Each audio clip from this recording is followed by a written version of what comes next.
इससे पहले है कि नहीं आपको जानकारी आपका? नहीं। नमस्कार। इस कार्यक्रम में जुड़े हुए विभिन्न शासकीय महाविद्यालयों के मेंटर्स और साथ ही जो ग्रेजुएशन और पोस्ट ग्रेजुएशन के फाइनल ईयर के स्टूडेंट्स हैं, उनका मैं इस सत्र में हार्दिक स्वागत करता हूं। मैं doctor VP Singh, senior faculty उद्यमिता विकास केंद्र मध्य प्रदेश सेडमैप से हूं और आज का 2 विषय हमें आवंटित किया गया है जिसके ऊपर आपके साथ मुझे चर्चा करनी है। पहला विषय है फूल व्यवसाय में स्वरोजगार की संभावनाएं और फूल व्यवसाय का एक संक्षिप्त परिचय।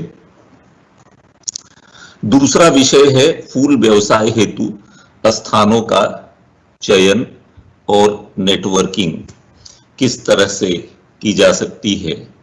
इन 2 महत्वपूर्ण विषयों के ऊपर आपसे हमें अगले 2 घंटे के दौरान चर्चा करनी है। मैं समझता हूं कि ये सत्र आपके लिए रोचक होगा, ज्ञानवर्धक भी होगा और साथ साथ आपके जीवन में उपयोगी भी होगा।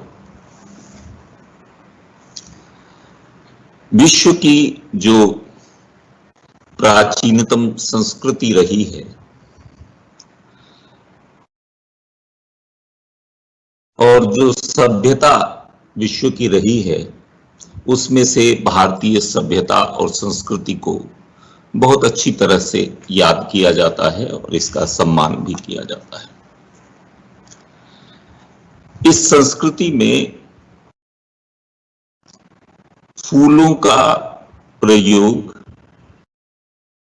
जन्म से लेके मृत्यु पर्यंत तक किया जाता है। वेद, पुराण, उपनिषद और तमाम पौराणिक ग्रंथ जैसे रामायण, महाभारत आदि के अनुसार भी फूलों का प्रयोग जन्म से लेकर अंतिम संस्कार तक के हर सामाजिक, सांस्कृतिक और धार्मिक कार्यों में होता चला आ रहा है, जिसका प्रमाण भारतीय वास्तुकला में भी देखने को मिलता है। फूल सौंदर्यता तो बढ़ाते ही हैं, इसके साथ साथ इसका उपयोग माला बनाने के काम आता है, इत्र निर्माण के काम भी आता है, सुगंधित तेल बनाने के लिए, सौंदर्य प्रसाधन की सामग्री और औषधि निर्माण में भी यह उपयोगी है। इसी कारण से आधुनिक युग में फूलों का उत्पादन व्यावसायिक या उद्योग का रूप ले चुका है। विभिन्न सुगंधित फूलों के तेल और उनके रासायनिक जो घटक हैं, एक्टिव इंग्रेडिएंट्स हैं, उनका उपयोग विभिन्न शारीरिक और मानसिक रोगों के उपचार में भी किया जा रहा है। इस प्रकार की चिकित्सा पद्धति को गंध चिकित्सा या एरोमा थेरेपी के नाम से जाना जाता है। आज के इस बदलते परिवेश में बागवानी के क्षेत्र में फूलों की खेती अधिक उत्कृष्ट ही नहीं, आर्थिक रूप से अत्यंत लाभकारी भी मानी जा रही है। इसका एक उदाहरण हॉलैंड से लिया जा सकता है, जिसकी पूरी अर्थव्यवस्था फूलों के व्यापार एवं निर्यात पर टिकी हुई है। भारत जैसी विविध जलवायु वाले देश में तो इसका महत्व और संभावनाएं और भी बढ़ जाती हैं, क्योंकि यहाँ विभिन्न प्रकार के फूल आवश्यकता अनुसार उगाए जा सकते हैं। कम क्षेत्रफल में अधिकतम श्रम का उपयोग करते हुए अधिकाधिक लाभ कमाने के लिए यह एक उत्तम व्यवसाय है, परंतु इसके लिए आवश्यक है कि जहां इसकी खेती की जाए वहां संगठित व्यवसाय के रूप में निवेश की आपूर्ति के द्वारा सभी आवश्यक संसाधन जैसे परिवहन की सुविधा होनी चाहिए, पैकिंग और विपणन की समुचित व्यवस्था हो तो बहुत अच्छा है। तकनीकी विकास और उसके हस्तांतरण और प्रसार के लिए कृषि विश्वविद्यालय तथा विभिन्न कृषि विज्ञान केंद्रों और अन्य शोध संस्थाओं की भूमिका बड़ी अच्छी रही है, जिन्होंने फूलों की नई नई किस्में इजाद की हैं,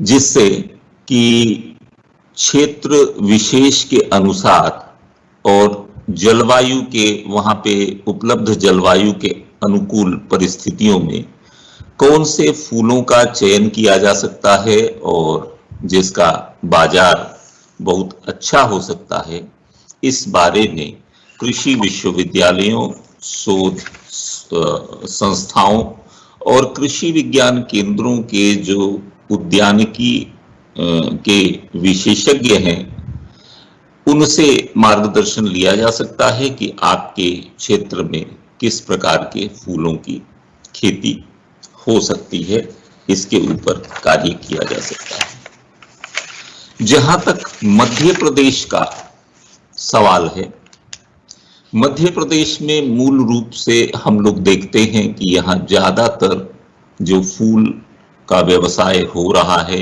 या फूल की खेती हो रही है, उसमें गुलाब का उत्पादन काफी हो रहा है, गेंदा का उत्पादन भी हो रहा है, ग्लैडियोलस का भी उत्पादन यहाँ काफी बड़े पैमाने पे हो रहा है। इसी प्रकार से डहेलिया का उत्पादन भी काफी अच्छा है मध्य प्रदेश में। इसके अलावा चमेली है, रजनीगंधा है, जरबेरा है, बिगोनिया है, डेफोडिल है, एमारिलस है। इस तरह के फूल बाजार में बिक रहे हैं। कई तरह के पुष्प ऐसे हैं जो बहुत बड़े पैमाने पे सुगंध के उत्पादन के लिए उत्पादित किए जाते हैं, जिसमें प्रमुख रूप से गुलाब है। गुलाब का तेल मैं बता दूं कि लगभग 5 लाख रुपए प्रति किलो के भाव से बिकता है। इसके बारे में आगे हम चर्चा करेंगे। इसी तरह से रजनीगंधा से भी सुगंध निकाली जाती है, डिस्टिलेशन की प्रोसेस है, उस पर भी हम आगे थोड़ा आपसे बातचीत करेंगे। इसके अलावा बेला है, चमेली है और अन्य पुष्प जो हैं उनका बड़े पैमाने पे सुगंध उत्पादन के लिए इस्तेमाल किया जाता है।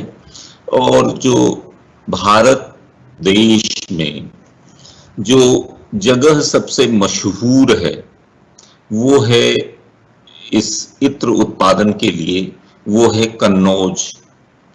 कन्नौज एक उत्तर प्रदेश का एक जिला है जो कानपुर के बगल में है, और वहां पे भारत सरकार ने एक FFDC नाम की संस्था स्थापित की है, जिसका पूरा नाम है fragrance and flavour development institute.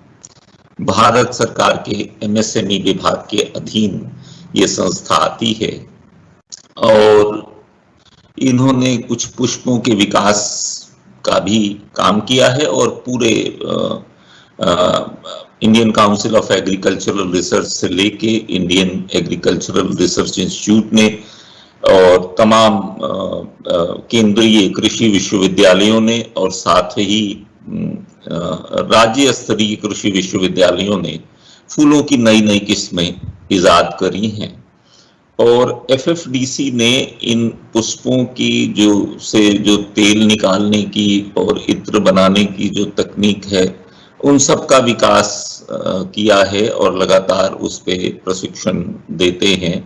तो अगर हम फूल व्यवसाय के बारे में बात करते हैं तो एक व्यवसाय तो आप अपने छोटे बड़े शहरों में देखते ही हैं कि कुछ लोग फूल की दुकान अपना शुरू कर देते हैं और उसमें कुछ कट फ्लावर्स बेचते हैं, माला बेचते हैं, बना के बुके बेचते हैं।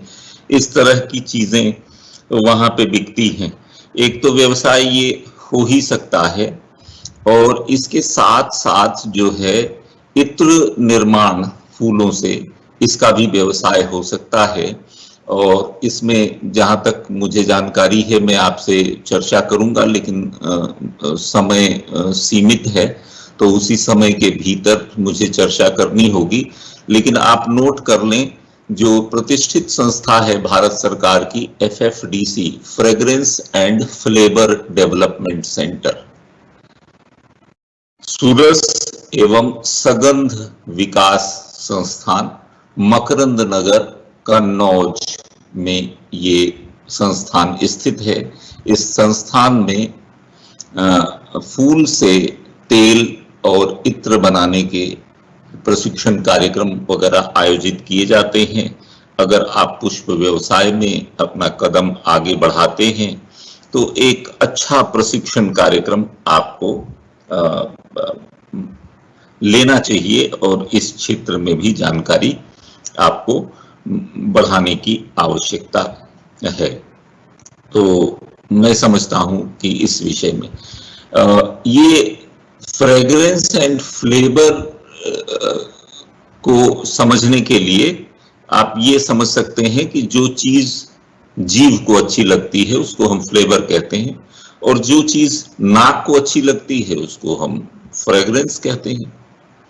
विश्व में बहुत बड़ा बाजार है इस फ्रेग्रेंस के ऊपर या सुगंध के ऊपर या फूलों के ऊपर बहुत बड़ा बाजार है और भारत की हिस्सेदारी जो है उस विश्व बाजार में 2% से भी कम है। यानी बड़ी असीमित संभावनाएं हैं कि पुष्प उत्पादन के क्षेत्र में और इसके व्यवसाय के क्षेत्र में काम किया जाए और ये काफी लाभकारी भी है। तो मैं समझता हूं कि पुष्प व्यवसाय से जुड़ने के लिए, जैसे शहरों में आप देखते हैं कि विभिन्न तरह की फूलों की दुकानें हैं और आप भी अगर किसी का बर्थडे होता है और दूसरे कोई फंक्शन होते हैं, वैलेंटाइंस डे हो पड़ता है, तो उस समय आपको फूल को खरीदने की इच्छा होती है और इन दुकानों में आप जाते हैं। काफी बड़ी दुकानें तो नहीं होती हैं, 10 बाई 10 की या 10 बाई 15 की दुकानें होती हैं। उन्हीं दुकानों में ये जो पुष्प उत्पादक हैं उनसे थोक भाव से फूल खरीदते हैं और विभिन्न तरह के बुके बना के या माला वगैरह बना के ये बेच के अपना गुजर बसर करते हैं, उसका व्यवसाय करते हैं। और कई बार जो दिवाली, दशहरा, जिसमें हम घर की सजावट करते हैं, उसमें भी फूल की मांग बढ़ जाती है तो इनको ऑर्डर मिलता है। शादी, बारात और पार्टियों के समय भी ये जो पुष्प व्यवसायी हैं उनको काफी बड़े पैमाने पे ऑर्डर मिलता है। तो एक तो पुष्प से संबंधित व्यवसाय ये है कि उसकी दुकान शुरू की जा सकती है और जो पुष्प उत्पादक हैं आसपास के क्षेत्रों में उनके पास से जाके आप पुष्प खरीदें और उसको कुछ मुनाफा लेके आगे आप जो भी आपको ऑर्डर मिलता है या जो भी ग्राहक आपके पास आते हैं उनको आप इसको बेच के फायदा कमा सकते हैं। अब जो पुष्प व्यवसाय से संबंधित अन्य जानकारियां जो हैं, तो उनके बारे में ये है कि पुष्प उत्पादन का जो क्षेत्र है, जैसे एक क्षेत्र पुष्प उत्पादन का ये है कि खुले खेत में बहुत सारे तरह के पुष्प उत्पादित किए जाते हैं। जैसे गुलाब खुले में भी होता है, और इसके अलावा पॉली हाउस में भी होता है। गेंदा का उत्पादन आपने देखा होगा कि तमाम खुले क्षेत्रों में गेंदा का उत्पादन होता है, और जहां प्रतिष्ठित मंदिर या देव स्थान होते हैं वहां इस तरह के पुष्प की भारी डिमांड होती है भगवान को अर्पित करने के लिए। तो वहां कुछ लोग ज्यादा उसके मंदिर के नजदीक के क्षेत्र में पुष्प का उत्पादन कार्य करते हैं, और मंदिर के आसपास जो दुकानें होती हैं उनको वो बेच के मुनाफा कमाते हैं। तो आप अगर फूलों की खेती के भीतर भी पदार्पण करना चाहते हैं तो आप समझ लें कि मध्य प्रदेश में गुलाब की खेती अच्छी हो सकती है और प्रॉफिटेबल हो सकती है, गेंदा की हो सकती है, ग्लैडियोलस एक फूल है उसकी खेती हो सकती है, डहलिया की हो सकती है, चमेली की हो सकती है, रजनीगंधा की हो सकती है, और झरबेरा की खेती हो सकती है। इसके अलावा अन्य बहुत सारे फूल हैं, हजारों की संख्या में फूल हो सकते हैं, लेकिन जिनका इकोनॉमिक इंपॉर्टेंस है, जो माने आर्थिक रूप से जो लाभकारी हो सकते हैं, उन्हीं के बारे में मैं चर्चा कर रहा हूं आपसे। तो इसके बारे में आपको बहुत सारा साहित्य नेट पे भी मिल जाएगा, और बहुत सारा साहित्य पुस्तकों के माध्यम से भी आप इसको पढ़ के और इसके बारे में अधिक जानकारी प्राप्त कर सकते हैं। खास करके अगर फूलों के उत्पादन के लिए भूमि का चयन अगर आपको करना है तो सामान्य तौर पे ऐसी भूमि होनी चाहिए जिसमें जल भराव ना होता हो, यानी बरसात का पानी आसानी से अच्छी तरह से निकल जाता हो, क्योंकि जल भराव अगर होगा तो ऐसी भूमि में फूलों के जो पौधे हैं उनके सर्वाइवल में कुछ दिक्कत आएगी। और ज्यादातर ये भी देखा गया है कि जो बलुआही दोमट मिट्टी है, ऐसे भूभाग में अगर आप फूलों की खेती करते हैं तो वो ज्यादा सफल होती है। समतल विधि पे फूलों की खेती करने की तुलना में जो मेड़ नाली पद्धति है, जिसको हम रिज फरो सिस्टम कहते हैं, उस पे फूलों की खेती और अधिक अच्छी होती है, फूलों का उत्पादन और अच्छा होता है। बहाव से पानी देना, फ्लड इरिगेशन करने की तुलना में अगर ड्रिप इरिगेशन का यानी टपक सिंचाई पद्धति का उपयोग किया जाता है तो फूलों का उत्पादन बढ़ता है। ये फूलों के कृषिकरण की जो विधा है उसको आप अपने जिले में जो कृषि विज्ञान केंद्र है वहां पे उद्यानिकी के एक विषय वस्तु विशेषज्ञ या वैज्ञानिक आपको मिलेंगे। और चूंकि उद्यान विज्ञान जो है इसमें 5 मूल विषय हैं, जिसमें फल उत्पादन और फल प्रसंस्करण एक विषय है, दूसरा फूल उत्पादन और उसको प्रोसेस करने का दूसरा विषय है, तीसरा जो मसाला फसलें हैं उनके विषय को भी उद्यानिकी के अंतर्गत लिया जाता है, और इसके साथ औषधीय और सुगंधित पौधों की खेती का विषय भी उद्यान विज्ञान के क्षेत्र में आता है। और साथ ही साथ एक विषय और है जो उद्यान विज्ञान से संबंधित है, वो है सब्जी उत्पादन का क्षेत्र। तो उद्यान विज्ञान में जो फल के बारे में जानकारी मिल सकती है सब्जियों के बारे में जानकारी मिल सकती है, फूलों के बारे में जानकारी मिल सकती है, ये जो मसाला फसलों के बारे में और औषधीय फसलों के बारे में जानकारी मिल सकती है।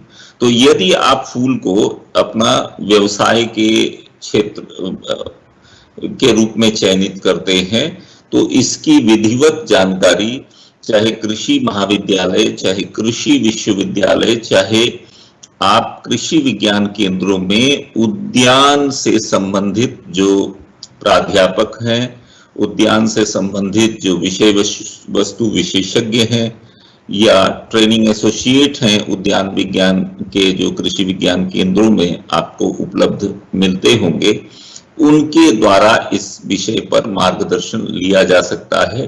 और जो आपको ज्यादा लाभकारी लगता है उसके विषय में आप सामग्री इकट्ठा करिए, जानकारी इकट्ठा करिए, और कहाँ पे ये इसकी खेती हो रही है या ये व्यवसाय में जो लोग जुड़े हुए हैं, जो लंबे समय से जुड़े हुए हैं, उनके अनुभवों को साझा करके आप अपनी जानकारी को बहुत अच्छी तरह से बढ़ा सकते हैं। तो मैं समझता हूं कि फूलों की खेती करके भी इसको आप एक व्यवसाय के रूप में अपना सकते हैं। दूसरा, जो फूलों की दुकानें होती हैं, यानी जो फूल का व्यवसाय जो करते हैं, बेचने का काम करते हैं, उस तरह का व्यवसाय भी करके आप अपनी आजीविका को समृद्ध करने का प्रयास कर सकते हैं। इसके अलावा एक प्रमुख क्षेत्र हो सकता है कि फूलों से उसका अर्क निकालना या तेल उत्पादन का कार्य करना, और उस सुगंधित तेल के माध्यम से आपको इत्र निर्माण करना और उससे आगे मुनाफा कमाना। एक फूल के ऊपर मैं उदाहरण से आपको समझाता हूं कि कैसे ये काम हो सकता है। मान लीजिए आपके पास 1 हेक्टेयर भूमि है या भूमि नहीं भी है, तो इस भूमि को ग्रामीण अंचल में लोग किराए से भी ले लेते हैं। 1 हेक्टेयर की भूमि किराए से अगर ली गई, उसमें पानी की व्यवस्था होनी चाहिए, कि सिंचाई की समुचित व्यवस्था हो, और फेंसिंग की आवश्यकता है कि आवारा मवेशियों के द्वारा, छोटे मवेशियों के द्वारा उसमें घुस के आपकी जो खेती है फूलों की उसको नष्ट न कर पावे।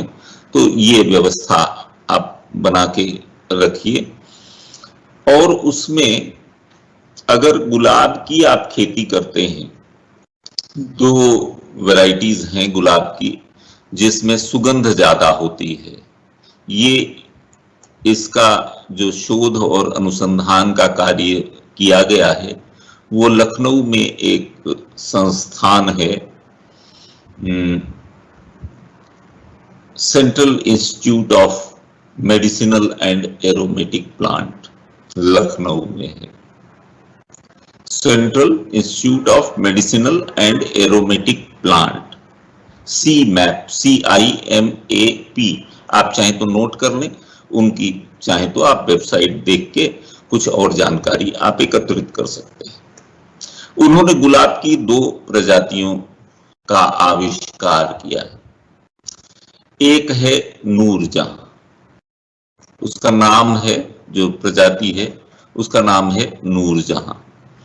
दूसरी प्रजाति है रानी साहिबा, ये भी आप नोट कर लें, नूरजहां और रानी साहिबा। आप अपनी भूमि में कृषि विज्ञान केंद्र के उद्यानविद जो हैं, हॉर्टिकल्चरिस्ट हैं, उनकी सलाह से, उनके सहयोग से जैसे कैसे भूमि की तैयारी हो सकती है, या लिटरेचर पढ़ लीजिए कि उसमें क्या पोषक तत्व डालने हैं, यानी कितनी मात्रा में गोबर की खाद डालनी है, कितना नाइट्रोजन, फास्फोरस, पोटास और कैसे सूक्ष्म पोषक तत्व डालने हैं, और किस तरह से प्लांटिंग मटेरियल को लगाया जाता है, किस तरह से मेड़ नाली पद्धति के उपयोग करते हुए उत्पादन बढ़ाया जा सकता है, इन सारे विषयों का आप ज्ञान प्राप्त कर सकते हैं। और बहुत सारे साहित्य बाजार में उपलब्ध हैं और नेट पे भी उपलब्ध हैं, जिनको पढ़ के आप जानकारी एकत्रित करते हैं। मैं ये इसलिए बता रहा हूं कि इसमें आगे मैं थोड़ी आर्थिकी की चर्चा करूंगा कि इसमें आपको मुनाफा किस तरह से होता है इस व्यवसाय में।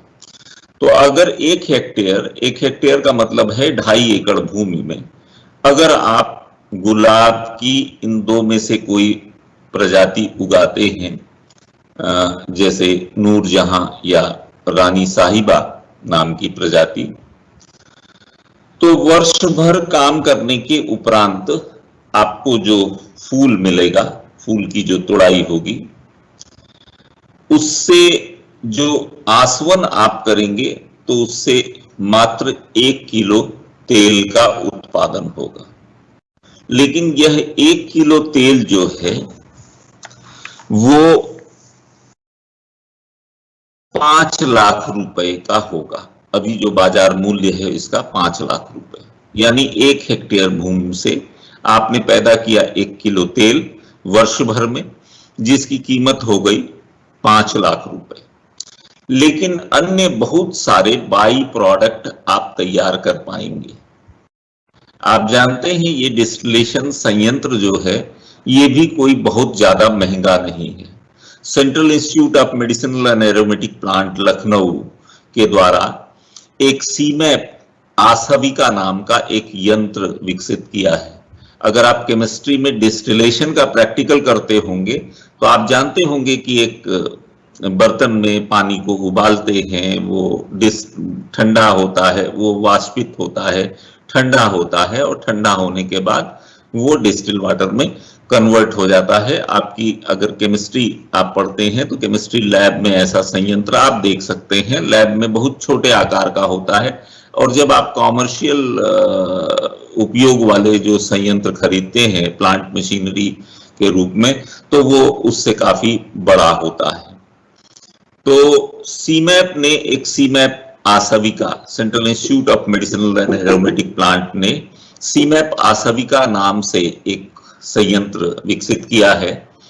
जहां तक 2 वर्ष पूर्व मैंने उस संयंत्र की कीमत पता करी थी तो करीब 25-30 हजार रुपए का वो स्टेनलेस स्टील का बना हुआ संयंत्र है। अब हो सकता है 2-5 हजार रुपए उसकी कीमत में इजाफा हो गया, 35 हजार रुपए का ये संयंत्र हो सकता है, जिसको लगा के आप गुलाब से तेल का उत्पादन ले सकते हैं। तेल के उत्पादन के साथ साथ भारी मात्रा में गुलाब जल का उत्पादन आपके पास होगा। तेल आप बेच सकते हैं 5 लाख रुपए किलो के भाव से। जो गुलाब जल होगा ये भी कम से कम थोक में 50, 60, 70, 80 रुपए लीटर के भाव से गुलाब जल भी बाजार में बिक जाता है। भारी मात्रा में गुलाब जल इसमें निकलेगा। इसके अलावा इसका डिस्टिलेशन कैसे करते हैं कि जितनी गुलाब की पंखुड़ियां आप डिस्टिलेशन वेसल में डालते हैं उससे 6 गुना अधिक पानी डाल देते हैं। पानी 6 गुना। अगर 10 किलो आपने गुलाब की पंखुड़ी डाली अपने डिस्टिलेशन वेसल में तो उसका 10 गुना आप पानी डाल दीजिए। उसके बाद जब आप इसको डिस्टिल करेंगे यानी गर्म करेंगे तो वाष्पित होगा, और वाष्पित होने के बाद कंडेंसर होते हुए जब वो चला जाएगा स्टीम के रूप में, तो कंडेंसर का काम है ठंडा करना, जिसमें लगातार ठंडे पानी का प्रवाह होता रहता है। और उधर से जो आपको मिलेगा उसमें जो एक कलेक्टर जिसको कहते हैं, जिसमें वो ठंडा होके जहां कलेक्ट होता है, तो उसमें 2 पोर्शन होते हैं, और चूंकि तेल हल्का होता है इसलिए ऊपर आ जाता है, उसको अलग से सेपरेट कर लिया जाता है सेपरेटर के माध्यम से। और जो उसमें पानी होता है उसमें भी सुगंध रहती है, इसलिए उसको गुलाब जल कहते हैं। तो ये वाला व्यवसाय आप कर सकते हैं, यानी इसमें भारी मात्रा में फायदा होने की संभावना है। इसकी वैरायटी भी हमने बता दी कि नूरजहां और रानी साहिबा नाम की वैरायटी का उत्पादन कर सकते हैं। इसके प्लांटिंग मटेरियल, जो अच्छे प्लांटिंग मटेरियल हैं, उसको आप सीमैप से भरोसेमंद तरीके से प्राप्त कर सकते हैं। उत्तर प्रदेश में एक जिला है हाथरस, वहां पे बड़ी भारी भूभाग में, यानी हजारों एकड़ भूमि में गुलाब की खेती होती रही है, और वहां से भी प्लांटिंग मटेरियल लिया जा सकता है। लेकिन जो लेटेस्ट वैरायटी हमने बताई उसमें तेल की मात्रा ज्यादा होगी, इसलिए समझदारी इसी में है कि हम प्लांटिंग मटेरियल थोड़ी मात्रा में भरोसेमंद शासकीय संस्थाओं से प्राप्त करें, और उसके बाद इस प्लांटिंग मटेरियल को कटिंग के रूप में हम बढ़ा लें, जिससे कि हमको तेल का और गुलाब जल की गुणवत्ता अच्छी मिले, तेल का उत्पादन ज्यादा हो। तो आप समझ सकते हैं कि एक तो तेल को बेचने से हमको आय प्राप्त हो सकती है, दूसरा गुलाब जल को बेचने से हमको आय प्राप्त हो सकती है, और तीसरी चीज जो आपको मिलेगी उस डिस्टिलेशन वेसल में, डिस्टिलेशन करने के बाद उबली हुई गुलाब की पंखुड़ियां, उन उबली हुई गुलाब की पंखुड़ियों से एक उत्पाद आप और बना सकते हैं जिसकी विधि बड़ी सरल है। सरल इसलिए कह रहा हूं कि कुछ भी बहुत सीखने की जरूरत नहीं है। गुलाब की पंखुड़ी किसी बर्तन में रख दीजिए, छेद वाले बर्तन में रख दीजिए, उसका पानी निथर जाए। उसके बाद जिस बर्तन में आप गुलकंद बनाना चाहते हैं तो उसकी पंखुड़ी को आप बिछाइए और थोड़ा सा शक्कर की लेयर डालिए, और इसी तरह से रोज पंखुड़ी डालते जाइए, शक्कर की लेयर डालते जाइए, और स्लो प्रोसेस से वो गुलकंद में कन्वर्ट हो जाएगा। और वो गुलकंद आप 300 रुपए किलो, 400 रुपए किलो, ये अच्छी तरह से इसको बेच सकते हैं बाजार में गुलकंद के रूप में। तो गुलकंद का प्रयोग पान में भी होता है, ऐसे खाने में भी प्रयोग होता है। इसका शरबत भी बन सकता है, रोज पेटल सिरप वगैरह भी बनाने की टेक्नोलॉजी आप पता कर सकते हैं। जो फूड टेक्नोलॉजी के जो लोग हैं या गृह विज्ञान का विभाग अगर आपके महाविद्यालय में है तो वहां से भी इसको आप जानकारी लेके पता कर सकते हैं, आगे इस तरह का कार्य कर सकते हैं। तो मैं समझता हूं कि ये कार्य बहुत अच्छा हो सकता है।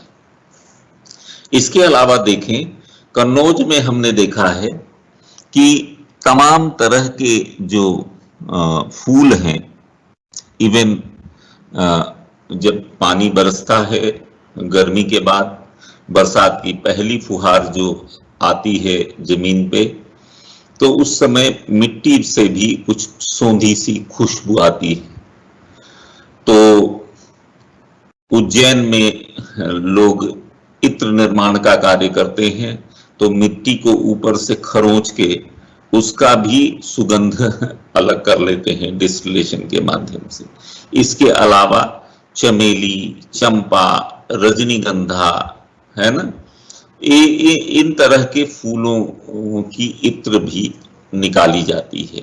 तो इसको भी आप सीख सकते हैं, इसको देख सकते हैं। डिस्टिलेशन की ही एक सिंपल प्रोसेस है, वाटर डिस्टिलेशन की प्रोसेस, और इस डिस्टिलेशन के माध्यम से तमाम तरह के जो फूल हैं उनकी सुगंध आप निकाल सकते हैं।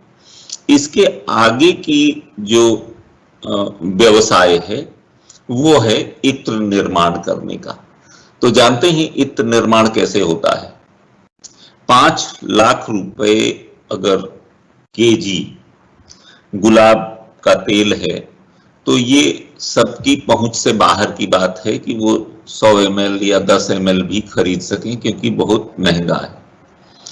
तो अगर आप नेट पे भी सर्फिंग करेंगे कि रोज ऑयल क्या भाव है, तो हो सकता है आपको ये लगे कि मैं जो 5 लाख रुपए पर केजी बता रहा हूं, ये मुझे सही जानकारी ना हो इसलिए बता पा रहा हूं, लेकिन मैं ये बता रहा हूं कि उसमें प्योर रोज ऑयल आपको नहीं मिलेगा।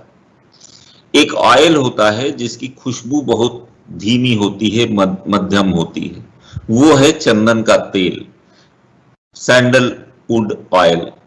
ये चंदन का तेल बहुत धीमी खुशबू वाला होता है, तो इसको बेस ऑयल के रूप में इस्तेमाल करते हुए सारे तरह की इत्र बनाई जाती है। यानी ये ज्यादा मात्रा में रहेगा और उसमें थोड़ी मात्रा में गुलाब की खुशबू अगर मिलेगी तो गुलाब की इत्र हो जाएगी, चमेली की उसमें खुशबू डाली जाएगी तो वो चमेली की इत्र हो जाएगी, चंपा की खुशबू डाली जाएगी तो वो चंपा की इत्र हो जाएगी। इसी तरह से मोगरा की वो ऑयल उसमें मिलाया जाएगा चंदन के तेल में, तो वो मोगरा का इत्र हो जाएगा। तो इस तरह से आप इत्र निर्माण के क्षेत्र में भी बहुत अच्छी तरह से आ सकते हैं। आसवन के बाद आप आ सकते हैं, प्योर ऑयल आपको मिलेगा। प्योर ऑयल का वॉल्यूम बढ़ाने के लिए आप सैंडलवुड ऑयल या चंदन का तेल बेस के रूप में रख के और उसमें जो भी खुशबू आप मिलाएंगे, चाहे रोज की तो वो रोज की इत्र हो जाएगी, गुलाब की इत्र हो जाएगी, चंपा चमेली मिलाएंगे उसका ऑयल तो उसकी इत्र हो जाएगी। तो इस तरह से आप इसमें काम कर सकते हैं। अब एक बात मैं आपसे और चर्चा करना चाहता हूं, वो ये चर्चा करना चाहता हूं कि कई सारे संस्थान हैं जो फूलों की खेती को प्रमोट करते हैं और फूलों की खेती या फूलों के व्यवसाय के ऊपर भारी मात्रा में अनुदान देते हैं। जैसे राष्ट्रीय बागवानी बोर्ड एक है, तो यदि आप फूलों की खेती करेंगे तो इसमें लगभग 30% अनुदान मिलने की बात होती है कि आपको पात्रता होगी, 30% अनुदान आपको मिल जाएगा। इसी के साथ साथ यदि आप विज्ञान के विद्यार्थी हैं, यानी zoology, botany, chemistry, biotechnology, microbiology, इस तरह के अगर आप विद्यार्थी हैं तो आप एक भारत सरकार की संस्था है मैनेज, हैदराबाद में ये संस्था है। नाबार्ड के अनुदान के आधार पे ये मैनेज संस्था जो है वो एक देश भर में एक प्रशिक्षण कार्यक्रम चलाती है और उस प्रशिक्षण कार्यक्रम में भाग लेने के लिए जो न्यूनतम अर्हता है वो या तो आप 12वीं कक्षा कृषि से उत्तीर्ण किए हों या आप विज्ञान विषय में खास करके जूलॉजी, बॉटनी, केमिस्ट्री या बायोटेक्नोलॉजी, माइक्रोबायोलॉजी या सीड टेक्नोलॉजी, इसमें अगर आपने ग्रेजुएशन किया हुआ है या उसके छात्र हैं, तो एक पाठ्यक्रम होता है 1.5 महीने का, जिसको हम कहते हैं agri clinic and agri business centre training programme. ये ट्रेनिंग प्रोग्राम में अगर आप भाग लेते हैं तो फूल से संबंधित कोई व्यवसाय करते हैं, चाहे उसकी खेती ही करते हैं, चाहे फूल से आप कट फ्लावर वगैरह का व्यवसाय करते हैं, या इससे आप तेल निकालने का संयंत्र स्थापित करते हैं, या इत्र निर्माण का भी काम करते हैं। तो इस प्रशिक्षण कार्यक्रम में आने के बाद यदि आप सामान्य वर्ग के युवा हैं तो आपको 36% का अनुदान मिल जाएगा। माने 20 लाख के लोन लेने की बैंक से पात्रता होगी और नाबार्ड के माध्यम से आपको 36% की दर से अनुदान मिल जाएगा। यानी अगर आपने 20 लाख रुपए का कोई प्रोजेक्ट बना के बैंक से लगाया और वो अगर स्वीकृत होता है तो 36% के हिसाब से 7,20,000 रुपए का आपको अनुदान मिल जाएगा। अगर कम का सैंक्शन हुआ, 10 लाख का सैंक्शन हुआ तो 36% की दर से 3,60,000 रुपए का अनुदान आप प्राप्त कर सकते हैं। यानी अधिकतम अनुदान की सीमा सामान्य वर्ग के लिए 7,20,000 है और जो प्रोजेक्ट जो आपको सैंक्शन किया जाएगा उसकी जो सीमा है वो 20 लाख तक किया जाएगा। यदि आप इन्हीं विषयों को पढ़े हुए हैं यानी 12वीं कृषि से उत्तीर्ण हैं या आगे चल के आप जूलॉजी, बॉटनी, केमिस्ट्री वाले सब्जेक्ट से ग्रेजुएशन कर रहे हैं या आप बायोटेक्नोलॉजी से ग्रेजुएशन कर रहे हैं या बायोकेमिस्ट्री से या सीड टेक्नोलॉजी से ग्रेजुएशन कर रहे हैं और आप अनुसूचित जाति जनजाति वर्ग के छात्र हैं और इस प्रशिक्षण कार्यक्रम में agree clinic, agree business centre के पाठ्यक्रम में अगर आप भाग लेते हैं तो आपको 44% की दर से नाबार्ड के द्वारा अनुदान प्राप्त होगा। 44% की दर से 20 लाख का अगर ऋण प्रकरण होगा तो 8,80,000 रुपए छूट हो जाएगी और बाकी पैसा आपको ब्याज के समय 3 वर्ष की अवधि से लेके 7 वर्ष की अवधि तक में चुकता करना होगा। ये एक अच्छी योजना है, इसके बारे में हमने बता दिया। इस प्रशिक्षण कार्यक्रम को आपको करना चाहिए। मध्य प्रदेश में जो संस्थाएं इस तरह का प्रशिक्षण कार्यक्रम आयोजित कर रही हैं, मैं उन संस्थाओं के नाम आपको बता देता हूं, आप चाहें तो नोट कर ले। पहली संस्था तो जिससे मैं हूं, सेंटर फॉर एंटरप्रेन्योरशिप डेवलपमेंट या उद्यमिता विकास केंद्र मध्य प्रदेश भोपाल। ये संस्था 6 सप्ताह का agree clinic, agree business centre से संबंधित प्रशिक्षण कार्यक्रम का आयोजन करती है।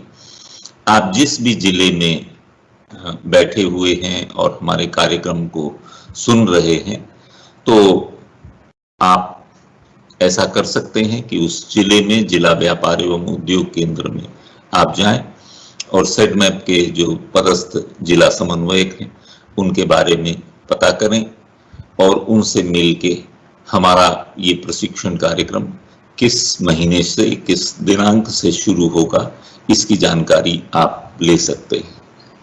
इसके अलावा MPCON, card, Indo German chamber of commerce and industries, ये सब संस्थाएं भी इस कार्यक्रम को आयोजित करती हैं।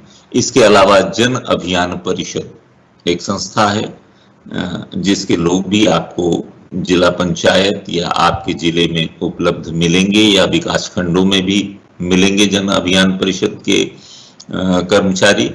तो उनसे भी आप पूछ सकते हैं कि जन अभियान परिषद एक कार्यक्रम कब कर रहा है।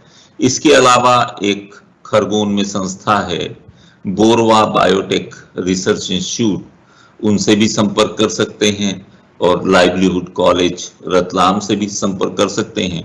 एक निजी विश्वविद्यालय है सेज यूनिवर्सिटी इंदौर में, वो भी इस तरह के पाठ्यक्रम को आयोजित करती है और वहां पे 6 सप्ताह का आप प्रशिक्षण कार्यक्रम लेके कोई भी जो कृषि से संबंधित कार्य है जिसमें फूल व्यवसाय और फूल उत्पादन और फूल का डिस्टिलेशन या इत्र बनाने से संबंधित जो भी कार्य है, तो आप अगर इस को पाठ्यक्रम को अटेंड करेंगे तो आपकी पात्रता बनती है। सामान्य वर्ग के लिए 36% जो भी आप ऋण लेंगे उसमें शासन 36% अनुदान देगी और अनुसूचित जाति जनजाति वर्ग के लिए 44% का अनुदान शासन दे रही है।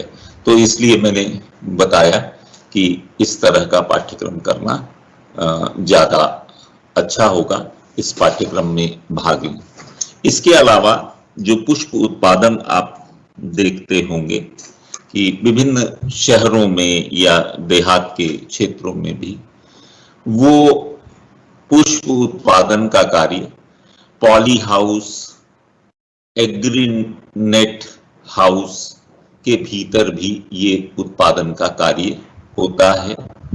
और अगर आप पॉली हाउस की स्थापना करते हैं उसमें भी जो उद्यानिकी विभाग है वो 50% का अनुदान देते हैं और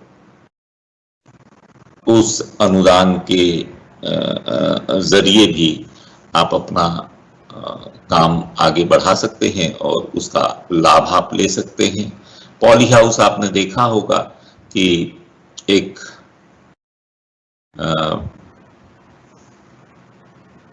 खेत के भीतर आप देखते होंगे कि कुछ पाइप के माध्यम से स्ट्रक्चर बना हुआ रहता है और कुछ प्लास्टिक से उसको कवर कर दिया जाता है जिससे उसमें कीड़े मकोड़े इन सब का प्रवेश नहीं होता है और उसके भीतर तमाम तरह के फूलों की खेती होती है और इसके अलावा सब्जियों की भी खेती होती है। तो आप अपने जिले के उद्यान अधिकारी यानी सहायक संचालक उद्यान या उप संचालक उद्यान के माध्यम से इसके बारे में देख और समझ सकते हैं। आपके जिले में अवश्य पॉली हाउस लगा होगा, हर जिले में अब मध्य प्रदेश में पॉली हाउस लगा हुआ है। 50% अनुदान उद्यानिकी विभाग के माध्यम से आपको प्राप्त हो जाएगा और इस पॉली हाउस के भीतर भी तमाम तरह के फूलों की खेती की जा सकती है और इन फूलों को जगह जगह पर बेचा जा सकता है। जैसे भोपाल एक अच्छी मंडी है, कुछ लोग पॉली हाउस में फूलों की खेती करते हैं, ज्यादातर कट फ्लावर्स रोज करते हैं, जिसमें पॉली हाउस के भीतर जो प्रमुख प्रजाति है वो है top secret.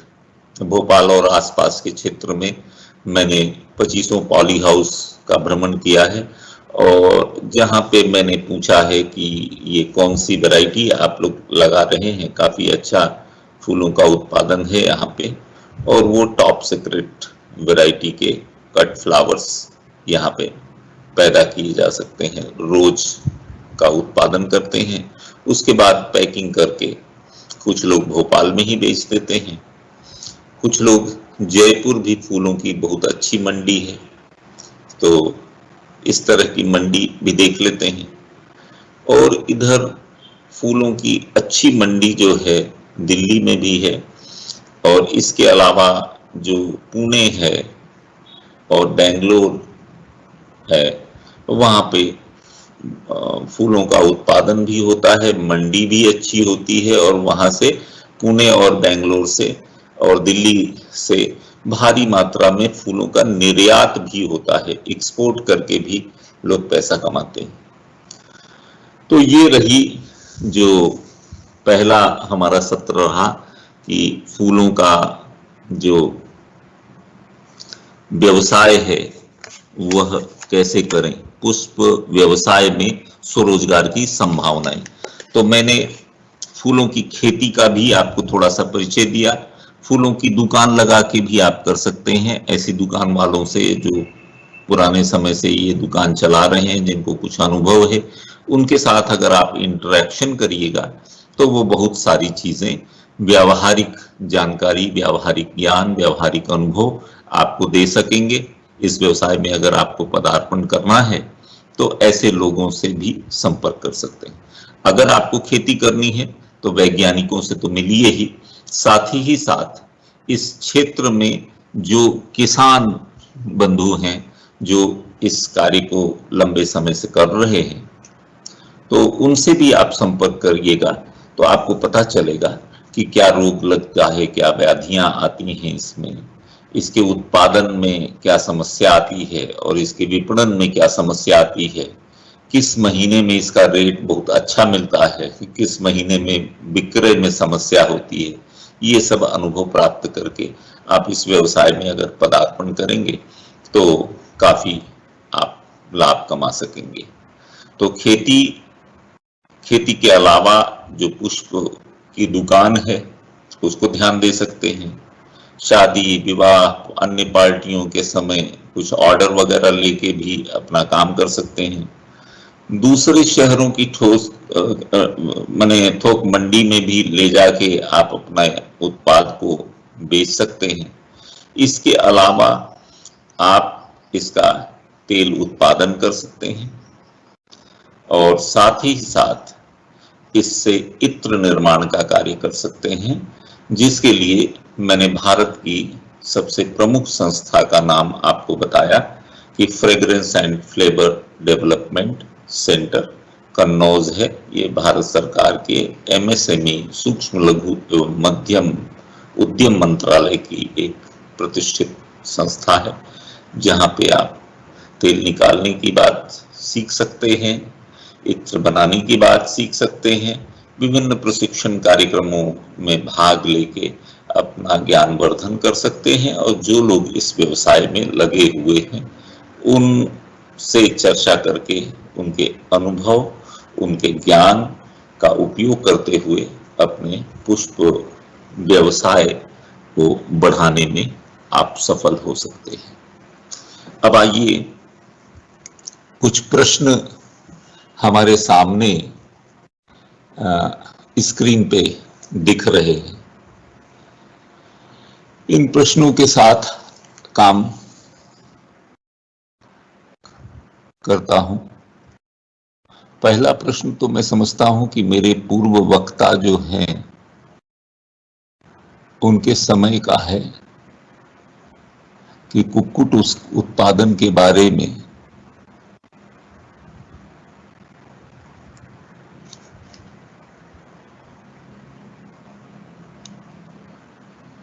Puja Tiwari, sir, students with MSc botany eligible to do this training? AC ABC की आप बात कर रही हैं पूजा, आप बिल्कुल, चूंकि बॉटनी की विद्यार्थी हैं इसलिए इस ट्रेनिंग में भाग ले सकती हैं। शैलेश भास्कर बैतूल डिस्ट्रिक्ट से हैं, सर एसी एबीसी में अप्लाई करने के लिए 12वीं एग्रीकल्चर पास ही काफी या बीएससी एग्रीकल्चर? नहीं, मिनिमम क्वालिफिकेशन जो है 12वीं एग्रीकल्चर है। अगर 12वीं एग्रीकल्चर है तो कोई दिक्कत नहीं है इस पाठ्यक्रम में भाग लेने के लिए। इसके अलावा है सर, बीएससी बॉटनी से ग्रेजुएशन के बाद क्या बेस्ट है? जब आप अगर बीएससी बॉटनी की बात करते हैं, क्या बेस्ट है? देखिए, बीएससी बॉटनी से अगर आप कर रहे हैं तो आपके लिए बहुत सारे क्षेत्र खुलते हैं।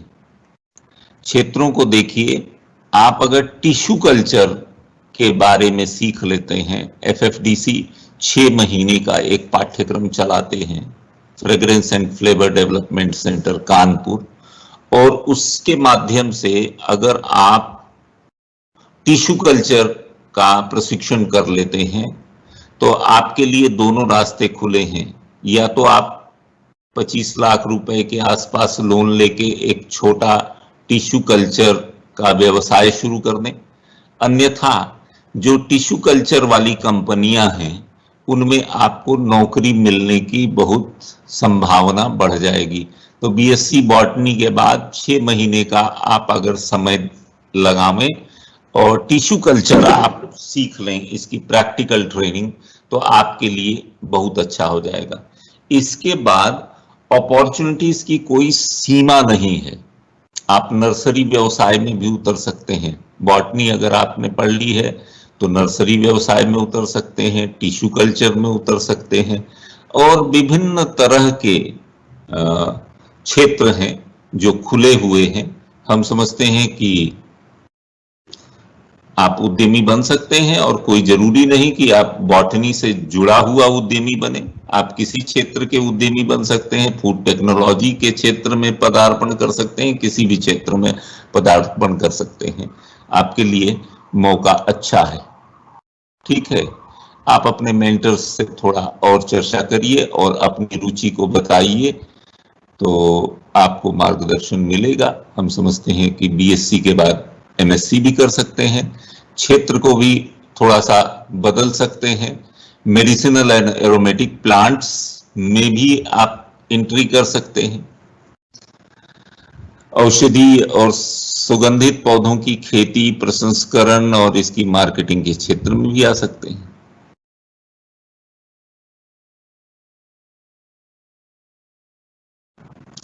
जी, शैलेश भास्कर बैतूल डिस्ट्रिक्ट से हैं, और शैलेश जी मुझसे पूछ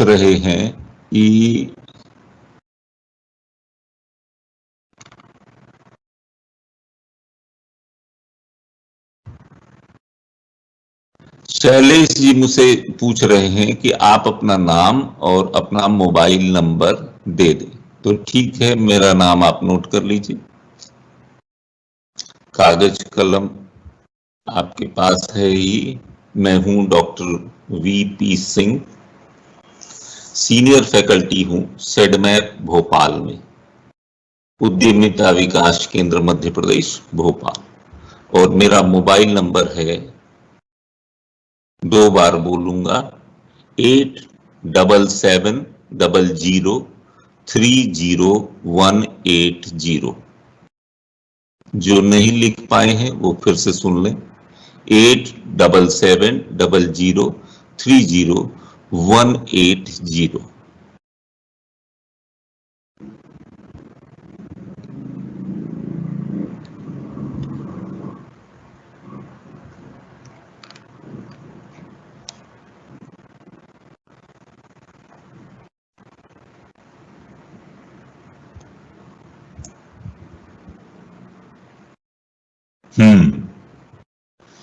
इसके बाद एक विद्यार्थी ने पूछा, सर गेहूं में ज्यादा पैदावार के लिए क्या करना चाहिए?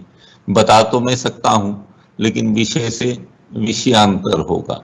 गेहूं में ज्यादा पैदावार के लिए क्या करना चाहिए, इस विषय में संक्षेप में मैं ये बता दूं कि देखिए, गेहूं में ज्यादा पैदावार के लिए ये करना चाहिए कि गेहूं उत्पादन की जो वैज्ञानिक तकनीक है, इसके ऊपर साहित्य बहुत भरा पड़ा है।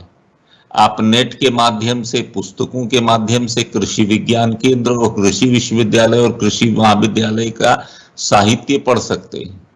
कोई भी फसल है तो उस फसल की कुछ क्रांतिक अवस्थाएं होती हैं। जैसे गेहूं के बारे में सोचें कि जब गेहूं में ज्यादा पैदावार लेना है तो क्या करना चाहिए? पहले स्वस्थ बीज का चयन करना चाहिए। उसके बाद जब उसकी बोवाई करते हैं तो बोवाई के समय ऐसा होना चाहिए कि जमीन की तैयारी बहुत अच्छी होनी चाहिए। उसके बाद जो खाद वगैरह की रिकमेंडेशन है वो अनुदान देता है।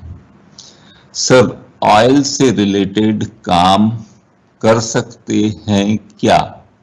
संध्या पंजवानी जी ने कहा कि ऑयल से रिलेटेड काम कर सकते हैं क्या? बहुत बढ़िया प्रश्न है। ऑयल से रिलेटेड काम तो कर ही सकते हैं, लेकिन देखिए क्या क्या काम कर सकते हैं ये भी मैं आपको बता दूं। ऑयल आप सर में भी लगाते हैं, आप पूरे शरीर में भी ऑयल लगाते हैं। इसके अलावा ऑयल आप खाते भी हैं, है ना? इसके अलावा कुछ अखाद्य तेल भी होते हैं, तो हेयर ऑयल भी बनाया जा सकता है। उसकी भी टेक्नोलॉजी कहीं ना कहीं से आप ले सकते हैं। इसके अलावा जो खाद्य तेल है, जैसे सरसों है या नारियल का तेल है या मूंगफली का तेल है, ये सब को आप जानते हैं कि ऑयल एक्सपेलर के माध्यम से पेरा जाता है। तो आजकल एक नई विधि है कोल्ड प्रेस। जो ऑयल एक्सपेलर होते थे उसमें एक्सपेलर लोहे के हुआ करते थे, जो चलते चलते इतने गर्म हो जाते थे कि सरसों की जो झार है, जो एरोमा है, जो खुशबू है, वो उड़ जाती थी। तो अब उसके बदले एक कोल्ड प्रेस आ गया है, जिसमें एक खास तरह की लकड़ी का इस स्पेलर आप समझ लीजिए कि ये बनाया जाता है, जिसको कोल्हू कहा जाता था पहले के समय में। तो उससे जब पेराई होती है तो एरोमा काफी सुरक्षित रहा आता है और उस तेल की बाजार में बहुत डिमांड है। तो ऑयल से रिलेटेड ये काम आप कर सकते हैं, ये खाद्य तेलों से रिलेटेड काम है।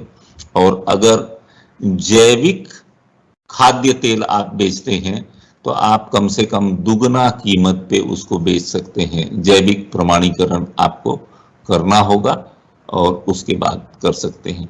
इसके अलावा कई जगहों पे नीम मिलती है, करंज मिलता है, महुआ मिलता है। इन सब का जो तेल निर्माण होता है वो अखाद्य तेल होता है, तो उसके ऊपर भी काम कर सकते हैं। तो हमने मने हेयर ऑयल से लेके और पेन रिलीफ करने वाले ऑयल से लेके खाद्य तेल, और खाद्य तेल में भी कोल्ड प्रेस के माध्यम से तैयार किया गया खाद्य तेल। और इसके साथ ही साथ आप अगर जैविक खाद्य तेल बनाएंगे तो उसमें भी आपको फायदा होगा। इसके अलावा क्षेत्र में कई तरह के अखाद्य तिलहन आपको प्राप्त होते हैं, जिसमें खास तौर पे नीम, महुआ, करंज आदि हैं। तो इनका भी तेल उत्पादन करके लोग मुनाफा कमा सकते हैं। जी, अगला प्रश्न लेने की कोशिश करता हूं। ये वीडियो हमेशा अवेलेबल रहेगा क्या लेक्चर रिवाइज करने के लिए? मेरी जानकारी में जैसा है कि वीडियो अगर आपका छूट भी गया है तो कल पुनः आप देख सकते हैं, परसों पुनः देख सकते हैं। लेकिन कितने समय तक ये रहेगा ये मैं नहीं बता सकता हूं। मैं दूसरे संस्थान से आया हूं और आपका प्रश्न पढ़ रहा हूं और जवाब देने की कोशिश कर रहा हूं। लेकिन कभी कभी मैं अपने लेक्चर को पुनः देखने की अगर कोशिश करता हूं तो 2-3 दिन बाद भी मैंने देख लिया है कि ये उस समय रहता है। तो अभी अगर आप नहीं सुन पाए हैं तो आप फिर उसको सुन लीजिएगा कल, परसों।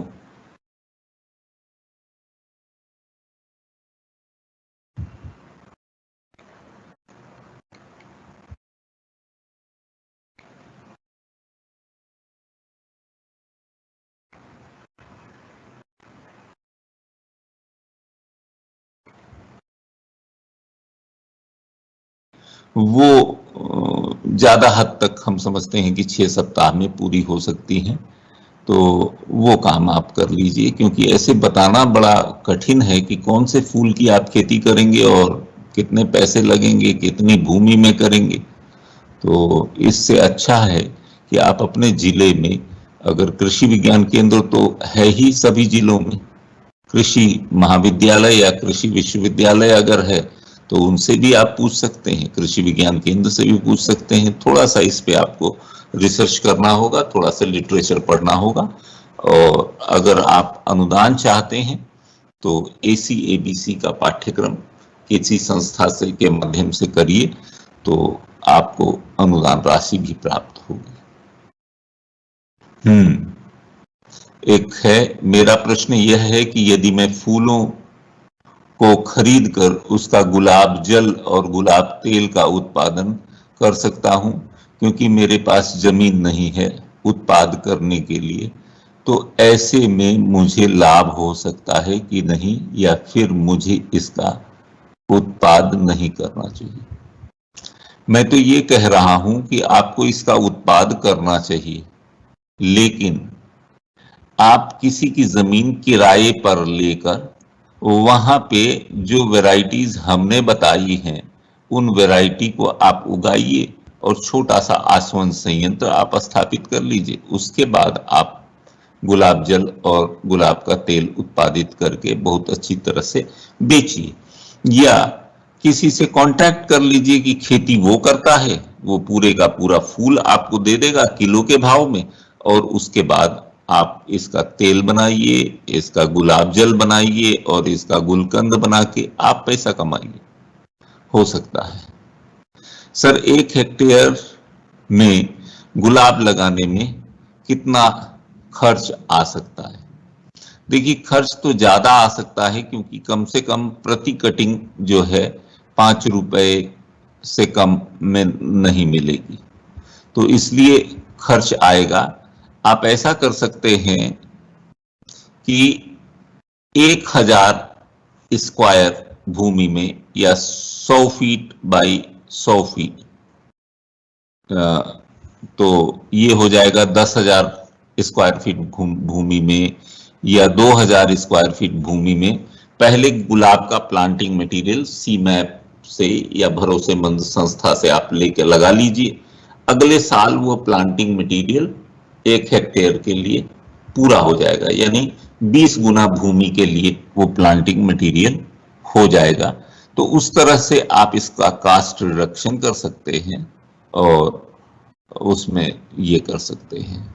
और इसके लिए आप देख लीजिए 1 हेक्टेयर भूमि में गुलाब लगाने के कितना खर्च आ सकता है। Central institute of medicinal and aromatic plant में एक्सटेंशन बुलेटिन पब्लिश होती है हिंदी भाषा में, अंग्रेजी भाषा में, तो उनको थोड़ा सा कांटेक्ट कर लीजिए। आप नेट फ्रेंडली हैं तो आप उनको ईमेल वगैरह करके इसके बारे में जानकारी ले सकते हैं, तो वो बहुत अच्छी जानकारी आपको प्रदान कर देंगे। वही प्रश्न फिर से है, 1 हेक्टेयर में गुलाब लगाने में कितना खर्च आता है? तो इसकी जानकारी आप या तो अपने जिले के कृषि विज्ञान केंद्र से या सीमैप से आप ले लीजिए। सर, अगर हम फूलों का उत्पादन करें तो कितने दिन में तैयार हो जाएगा? ये 100 दिन के बाद आपको फूल मिलने शुरू हो जाएंगे, तरह तरह के फूल। कुछ फूल इससे पहले भी मिल जाते हैं, 2 महीने 3 महीने के पहले भी मिल जाते हैं।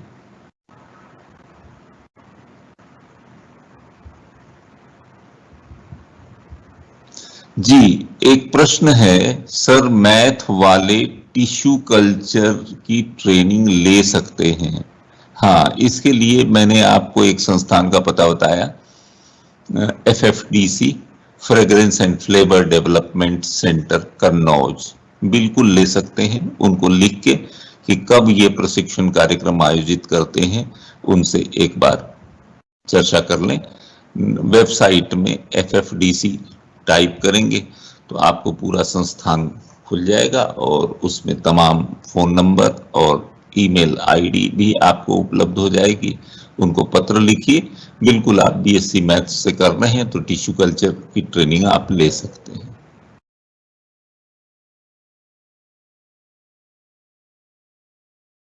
गुलकंद उत्पादन के बारे में भी कुछ सोचा समझा है।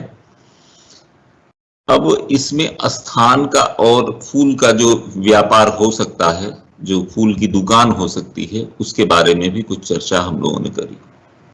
तो देखिए, व्यवसाय के लिए उचित स्थान क्या होता है, इसके पीछे जो थंब रूल है वो ये है कि अगर आप खेती करते हैं तो भूमि ऐसी होनी चाहिए जिसमें वो पौधा अच्छी तरह से सरवाइव करे और काफी अच्छा उत्पादन देता हो।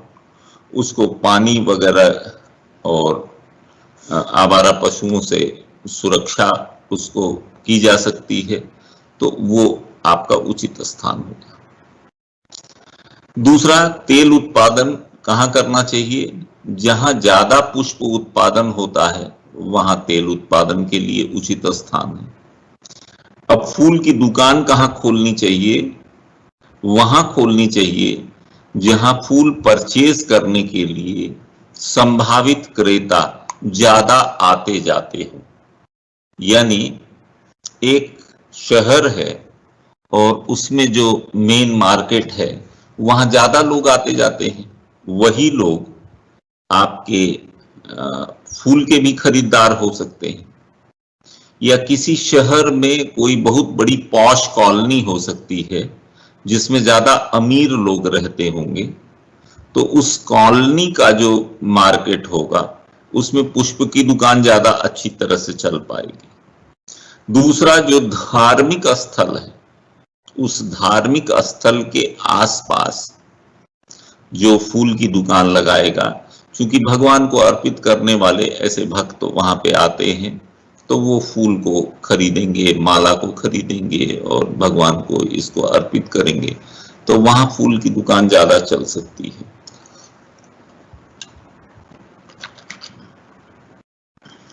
इसके अलावा जो फूल मंदिरों से उतारे जाते हैं, उन फूलों को लेकर आप उन फूलों को सुखा सकते हैं।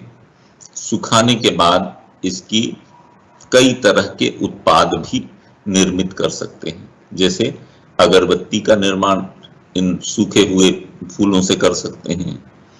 कुछ लोग सूखे फूलों को बहुत अच्छी तरह से कांच के जार वगैरह में बंद करके उसको डेकोरेटिव पीसेस के रूप में तैयार करके बाजार में उसको भी बेचते हैं। तो इस तरह का भी कार्य होता है।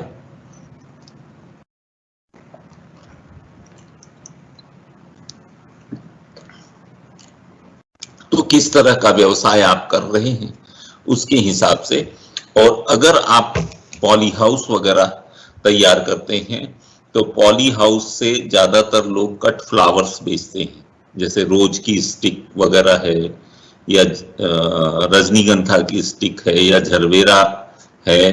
तो आपको देखना होगा कि वो स्थान ऐसा है जहां से आप बहुत तेजी से ट्रांसपोर्टेशन कर सकते हैं।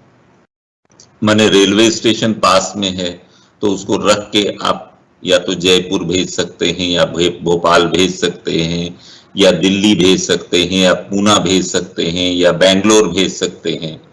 तो इस तरह से स्थान का चुनाव किया जाना चाहिए कि जहां बेचना है वहां कितनी तेजी से वो चीज पहुंच जाए। और अगर रिटेल आउटलेट है आपका कि आपके यहाँ ग्राहक खुद चल के आएंगे और वही ग्राहक हमारे खरीदेंगे और हम बुके बना के, माला बना के या लूज फ्लावर बना के अगर बेचना चाहते हैं, तो उसमें ऐसा स्थान होना चाहिए जिस स्थान पे जो संभावित ग्राहक हैं। संभावित ग्राहक कौन हो सकता है भाई? जो गरीब आदमी है उसके पास तो इतना पैसा होता नहीं है कि वो अपने रोटी कपड़ा की जरूरतों को पूरे करने में ही व्यस्त रह जाता है। तो जो अभिजात्य वर्ग हैं, जो थोड़ा सा हाई